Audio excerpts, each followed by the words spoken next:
Bon. Selon le sondage que j'avais fait pour déterminer quel serait le prochain film, j'ai l'horreur de faire la saga qui me plaisait le moins de toutes. Paranormal Activity. Rien qu'en lisant ce truc, j'avais envie de me mettre en PLS tellement que j'avais pas envie de le faire. Donc bon, il faut bien une première tour. Alors, commençons avec les films que je déteste.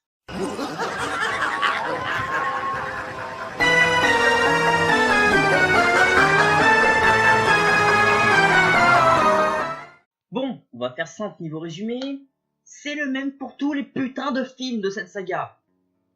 Une famille arrive dans une maison et une personne commence à voir des objets voler ou disparaître sans que les autres finissent par la croire. Et c'est à ce moment que les réalisateurs et scénaristes qui ont écrit ces films ont dû se planter dans le nom. Ça aurait dû être Paranoiac Activity. Pourquoi ? Très simple. Les gens dedans, au lieu de s'enfuir de chez eux et trouver un autre habitat qui n'est pas hanté, ils décident de mettre des caméras et filmer absolument tout ce qui se passe chez eux, nuit et jour. On passe d'une saga de films d'horreur à une saga style Secret Story. Donc, pour commencer avec le premier film, qui pour ma part, ils auraient dû s'arrêter là, ne fait pas peur. Les jumpscares sont super prévisibles dedans, et même le meneur de ma guilde dans un jeu fait plus peur s'il est habillé en tutu.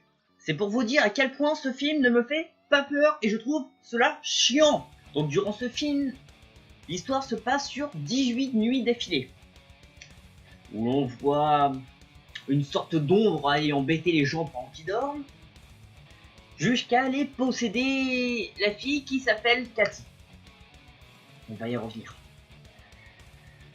À la fin, elle se finit par se faire posséder par un putain de démon qui ressemble à une ombre, et il finit par disparaître totalement en laissant son copain gisant dans ses propres vêtements ensanglantés.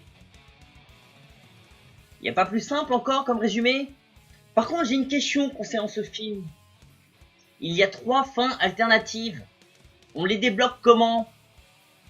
Car moi je veux bien, mais si on est au cinéma pour voir un film, on voit pas les fins alternatives.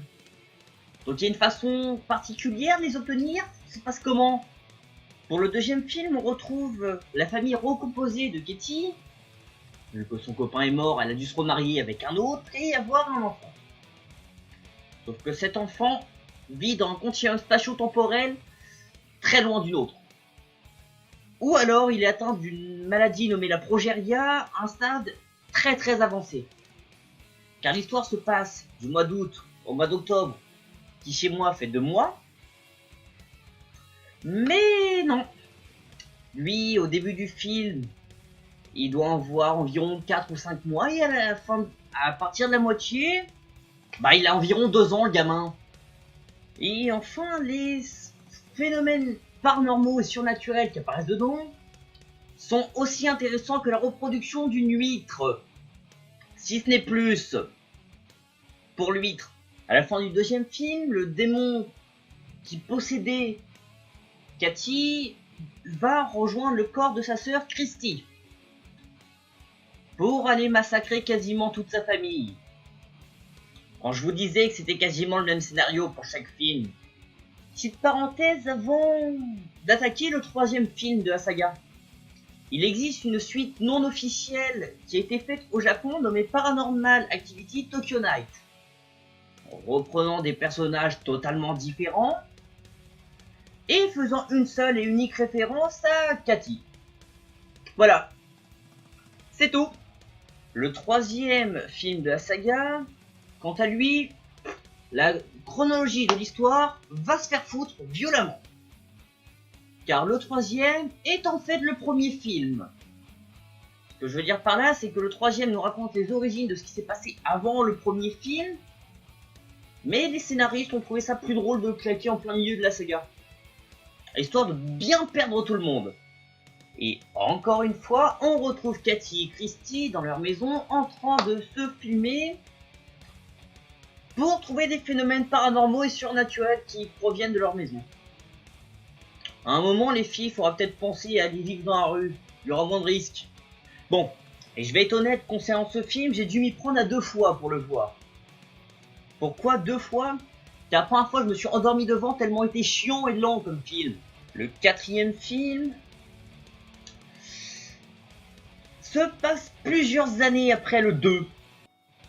Oui, si vous voulez regarder le film, il faut faire 3, 1, 2, 4. Il n'y a pas de logique.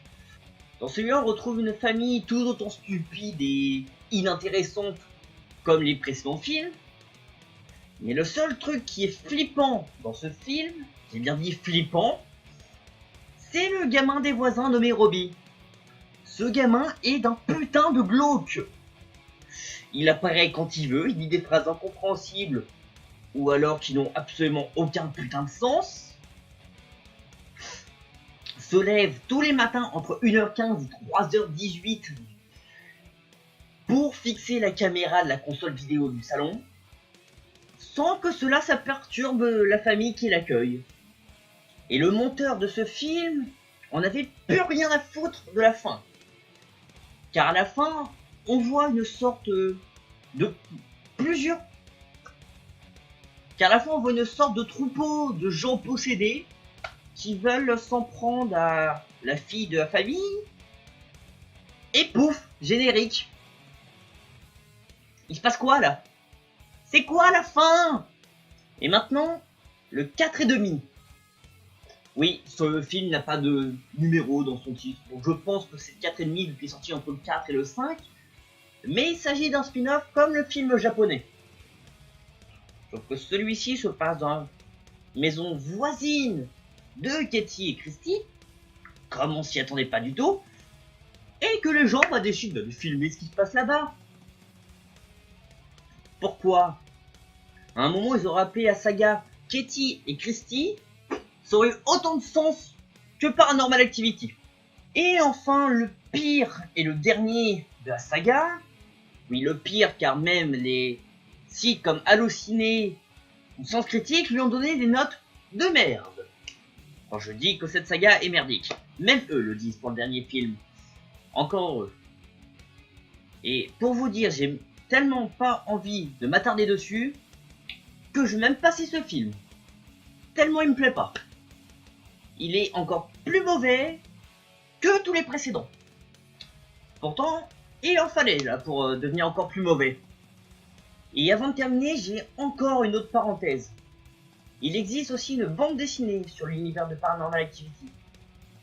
Je vous laisse deviner que je ne vais absolument pas la lire. J'espère que cette vidéo vous aura quand même plu malgré tout le mal que j'ai pu dire sur cette saga.